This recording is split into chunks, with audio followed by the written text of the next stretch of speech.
সকলকে স্বাগত। আজকে পঞ্চমী তিথি। এই দিনে লালুয়া সমবায় কৃষি উন্নয়ন সমিতি একটি সুন্দর সভার আয়োজন করেছেন।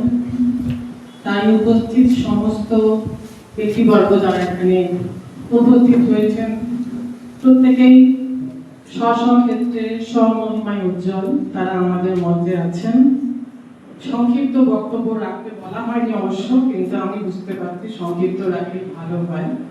তো ওনাদের প্রত্যেককে আমার বিদ্যালয়ের তরফ থেকে আন্তরিকভাবে প্রীতি, শুভেচ্ছা, শ্রদ্ধা, সম্মান জ্ঞাপন করছি।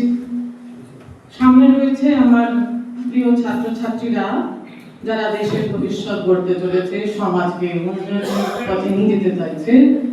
তাদের জন্য হার্দিক অভিনন্দন, অনেক অনেক শুভেচ্ছা আগামী দিনের জন্য, এবং সেই আগামী দিন যেন নতুন আলো নিয়ে আসে।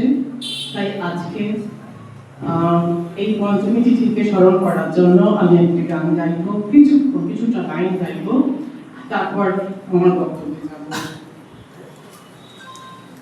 একবার বিরাজো গো মা দেবী কমলাসনে, একবার বিরাজো গো মা দেবী কমলাসনে, তোমার ভুবন ভরা রূপটি একবার দেখে লই মন নয়নে, তোমার ভুবন ভরা রূপটি একবার দেখে লই মন নয়নে, বিরাজো গো মা হৃদি কমলাসনে, তুমি পুরুষ কি নারী বুঝিতে নারী, তুমি পুরুষ কি নারী বুঝিতে নারী, স্বয়ং না বুঝালে তাকে বুঝিতে পারি।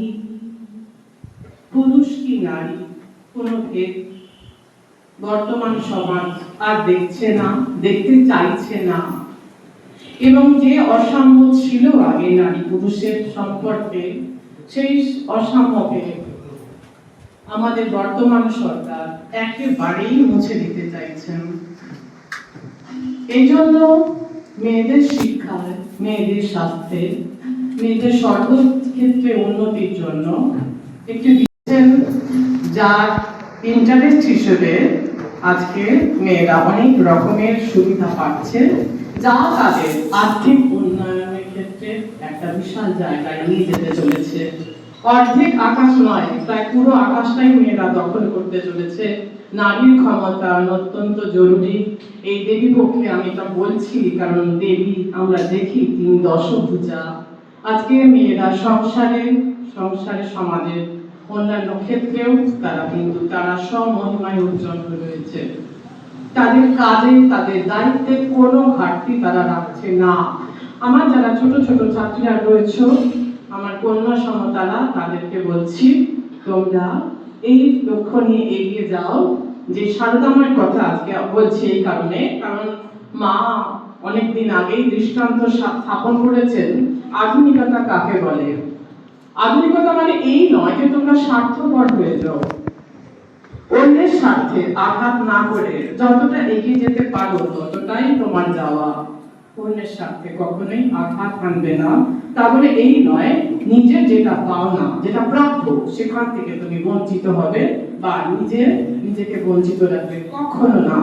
সেই জায়গায় একটা তোমাদের শান্ত, পরিশীলিত, শিক্ষিত মননের পরিচয় যেন থাকে। মেয়েদেরকে বিশেষ করে বলছি, কারণ একমাত্র মেয়েরাই পারে সমাজকে প্রকৃত এগিয়ে নিয়ে যেতে। মা বলেছেন, যাকে যেমন তাকে তেমন, যেখানে যেমন সেখানে তেমন, যখন যেমন তখন তেমন। আমার তো মনে হয় অনেক পড়াশোনা আমরা জানি, অনেকে অনেক জ্ঞানী গুণী ব্যক্তি, একটি নিরক্ষর গ্রাম্য বালিকা বধূর এই কথা আমাদের চিরকাল আমাদের মনের মধ্যে গেঁথে রাখা উচিত।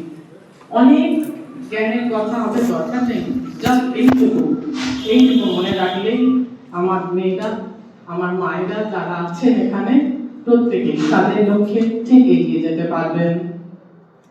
কারণ আমরা এইটাই বুঝতে পারি না যে কোথায় আমাদের কি করা উচিত, কার সঙ্গে কি ব্যবহার রাখা উচিত, কখন কি করা উচিত। তো সেইটা আমি সমস্ত মেয়েদেরকে বলবো, এটা মনে রাখো।